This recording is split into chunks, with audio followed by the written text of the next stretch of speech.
જલેબી બાઈ કેમ પણ આ લાલ લાલ જલેબી જોઈને આવી જાય ને મોઢામાં પાણી. તો આ રીલ્સ હું લઈને આવ્યો છું સ્પેશિયલ જોધપુર જલેબીવાલા. એવું ના હોય કે મોટી હોટલોવાળા સારી જલેબી બનાવે. એકવાર જો તમે આ જોધપુરવાળાની જલેબી ચાખી લેશો ને તો બીજી વાર તમે એને ગોતતા ગોતતા અહીંયા સુધી પહોંચી જશો. તો આમનું લોકેશન છે કાપોદ્રાથી રસના સર્કલ બાજુ જતા રોડ પર જોધપુર જલેબીવાલા, અને એ પણ લાઈવ જલેબી બનાવી આપશે.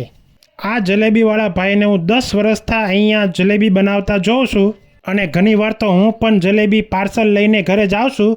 તો મેં લઈ લીધું છે પાર્સલ, અને ખાતે જઈને અમે બધા મિત્રોએ જલેબીનો આનંદ માણ્યો. તો તમારે પણ જલેબી ટેસ્ટ કરવી હોય અને ઓર્ડર આપવો હોય તો આ નંબર પર કોન્ટેક્ટ કરજો. ગેરંટી સાથે હું કહી દઉં છું કે 1 નંબરની જલેબી બનાવે છે. તો એકવાર તમે આ ટેસ્ટ જરૂરથી લેજો. જય શ્રી રામ.